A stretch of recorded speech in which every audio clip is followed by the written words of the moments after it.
Welcome back to Axe and Candle, Life in Medieval Times, the channel where we don't just tell you about history, we make you live it. Today, you're not going to be a knight or a peasant or even a plague victim. You're going to be something far more important to medieval survival. You are a pear hanging from a tree in a monastery orchard. Below you, a Benedictine monk is arguing with the abbot about whether you should be picked today or tomorrow. This matters more than you might think. Pick you too early, and you're rock hard, good for nothing but pig feed. Too late, and you'll rot from the inside out, turning into alcoholic mush that makes the monks tipsy during Vespers. This single decision about your ripeness will determine whether you become medicine, dessert for nobility, or just another casualty of medieval agriculture. You're about to discover that medieval fruit wasn't just sustenance. It was technology, medicine, art, and sometimes literal magic. Your noble birth. Your tree is the result of 300 years of careful breeding by monks who understood genetics better than they understood their own prayers. Your great-great-great-grandmother was a wild pear from the forests of Gaul, small, hard, so bitter she could strip the enamel off teeth. But the monks saw potential. They grafted her onto Roman rootstock, crossed her with Syrian varieties brought back by crusaders, babied her through harsh winters with straw wrappings and prayer. Each generation got a little sweeter, a little larger, a little more divine.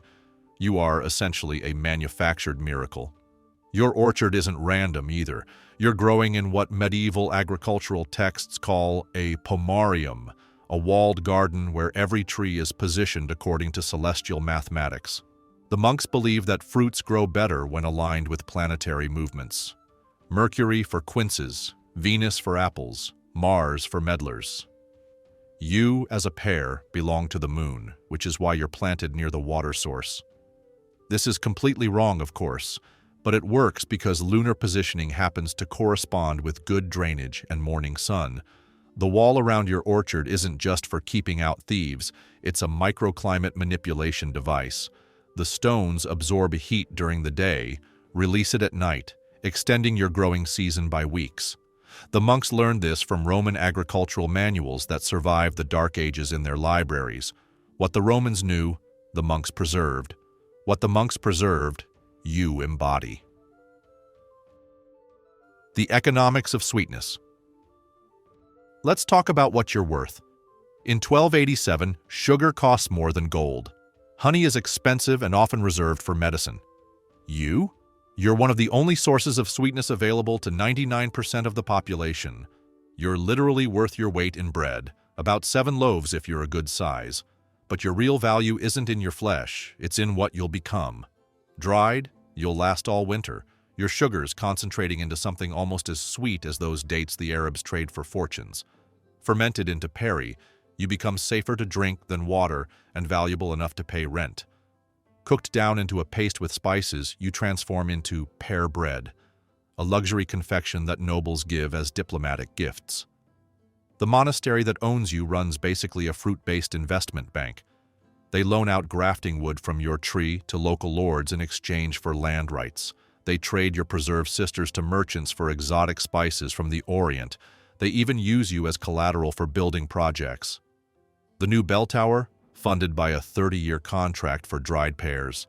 Here's the cruel economics. If you rot, a peasant family might not eat for 3 days. If you succeed, if you ripen perfectly, store well, and make it to market, you could feed that same family for a week. No pressure. The Arab Revolution, you're part of. While you've been growing in your French monastery, your cousins are transforming the Mediterranean world. The Arabs didn't just bring new fruits to Europe, they brought an entirely new way of thinking about fruit cultivation, and you're benefiting from it, even if the monks don't realize it. Those irrigation channels that water your roots, that's Arabic hydraulic engineering filtered through Spanish monasteries, the technique of storing you in underground caves at precise temperatures, developed in Damascus orchards, the very idea that fruits have humors that need to be balanced. That's Arabic medicine, translated in Toledo, spreading north like a beneficial plague. In Al-Andalus right now, Muslim Spain, they're growing citrus fruits that won't reach northern Europe for another 2 centuries. bitter oranges that cure scurvy, lemons that preserve meat better than salt. They're using irrigation techniques that triple fruit yields, turning semi-desert into paradise. The word paradise literally means walled garden in Persian. Every monastery orchard is trying to recreate Eden, but the Muslims got there first. Your monastery thinks it's preserving Roman knowledge. What it's really doing is transmitting Arabic agricultural science wrapped in Christian packaging. The manual Brother Francis consults about when to pick you. Half of it is translated from Ibn Battal's book on agriculture, written in 11th century Toledo. The preservation techniques they'll use on you? Developed in Baghdad when Charlemagne was still trying to figure out how to read. Vikings, fruit Vikings. You think Vikings were all about raid and pillage? They were history's most successful fruit smugglers. Right now in Iceland, they're growing apples in geothermally heated orchards. In Greenland, they're attempting to cultivate berries in soil that's basically volcanic ash mixed with hope. They're failing, mostly, but the attempt is what matters. The Vikings didn't just eat fruit, they weaponized it.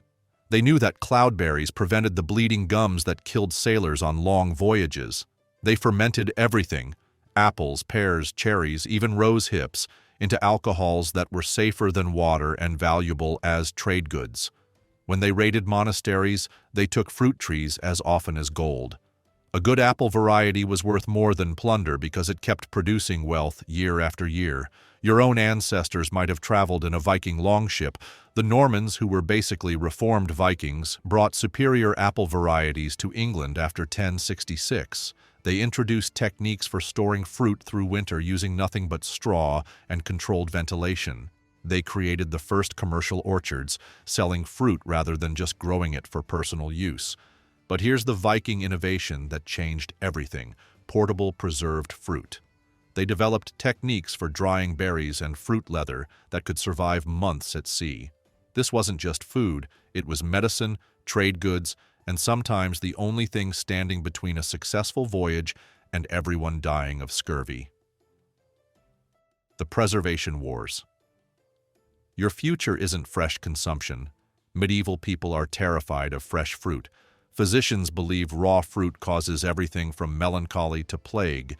You need to be transformed to be trusted, and the transformation techniques available in 1287 are basically alchemy. Candying is the ultimate preservation method, but it's so expensive only nobles can afford it. The process involves repeatedly boiling fruit in honey or, if you're insanely rich, sugar. Each boiling drawing out moisture and replacing it with sweetness. A properly candied pear can last decades. Archaeologists have found candied fruits in medieval graves that are still recognizable, if not exactly edible. Then there's the wine solution. Pears poached in wine with spices, the ancestor of every poached pear recipe you've ever seen. The alcohol preserves, the spices have antimicrobial properties, and the combination tastes like heaven. This is medicine, dessert, and religious experience combined.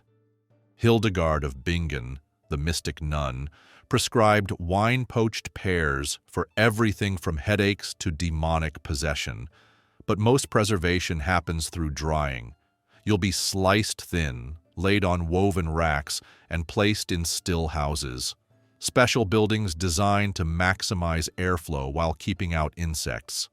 The process is so precise that there are guild regulations about the thickness of fruit slices. Too thick, and they rot. Too thin, and they lose all nutritional value. The sweet spot is exactly 1/4 of a Parisian inch. The medicine you are. Forget everything you know about vitamins. Medieval people don't know vitamin C exists, but they know you prevent scurvy. They don't understand antioxidants, but they know pear syrup cures winter coughs.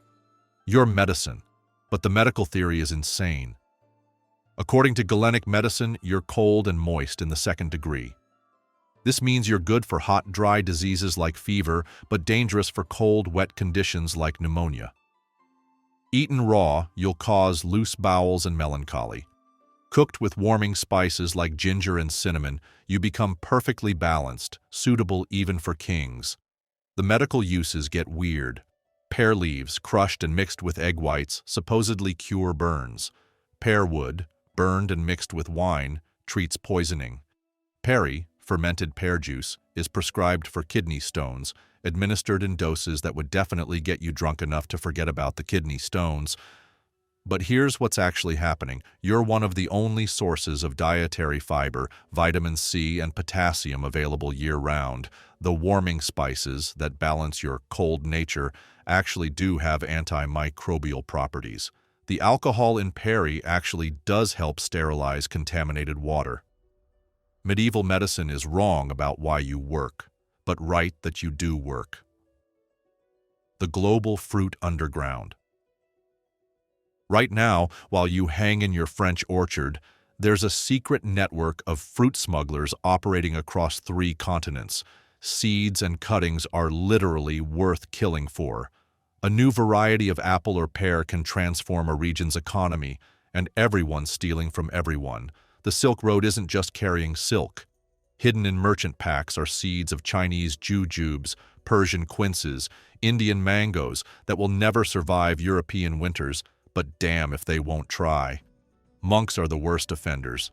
They hide seeds in their robes, cuttings in hollowed-out walking sticks, even swallow seeds to smuggle them across borders. The real prize is citrus. Everyone knows it exists. Crusaders have tasted it in the Holy Land. But no one can get it to grow north of the Alps. The trees die at the first frost. The seeds won't germinate. It will take another 400 years before someone invents the orangery, a heated building just for growing citrus. But that doesn't stop people from trying. Your monastery is part of this network. They trade with Cistercians in Spain, Benedictines in Germany, even Orthodox monks in Byzantium. Each order shares their best varieties, their cultivation secrets, their preservation techniques. It's basically industrial espionage, but with fruit and prayers. You're divine, literally. You're not just fruit, you're theology. In medieval Christian symbolism, different fruits represent different aspects of divinity. Apples are the fall, but also redemption. Grapes are the blood of Christ. Pomegranates are the church, full of seeds like faithful souls. You, as a pear, represent the Virgin Mary's sweetness and Christ's love for humanity. This isn't just symbolism, it affects how you're grown. Mary gardens are planted with white flowering pear trees because white represents purity. You're harvested on feast days associated with the Virgin. You're even shaped, literally shaped, while growing, using wooden forms to create pears that look like babies or crosses or stars. These shaped pears sell for astronomical prices as religious curiosities. In monastery illuminated manuscripts, you appear in the margins as decoration, but also as coded messages. A pear tree and fruit means abundance and God's blessing. A withered pear tree suggests spiritual drought. Monks who can't read can understand these fruit symbols, making you part of a visual language that transcends literacy. But you're also pagan. Before Christianity, pears were sacred to Venus and Hera. The shape, narrow at top, full at bottom, was considered feminine, fertile, sexual. Medieval Christianity tried to purify this association, but it never quite worked. Pears still appear in love poetry, still get mentioned in bawdy songs, still carry a whiff of the forbidden. The climate crisis you're surviving. Here's something nobody talks about. You're living through the medieval warm period, but it's ending. Right now, in 1287, the climate is perfect for fruit cultivation. Grapes grow in England. Apples thrive in Scotland. You're living in a fruit paradise that's about to collapse. In 50 years, the Little Ice Age will begin. Orchards will freeze. Growing seasons will shorten. Fruit varieties that have existed for centuries will go extinct. The entire economy of Northern European monasteries based on fruit cultivation will crash. Some monasteries will abandon fruit altogether, turning to hardier crops like turnips and cabbages.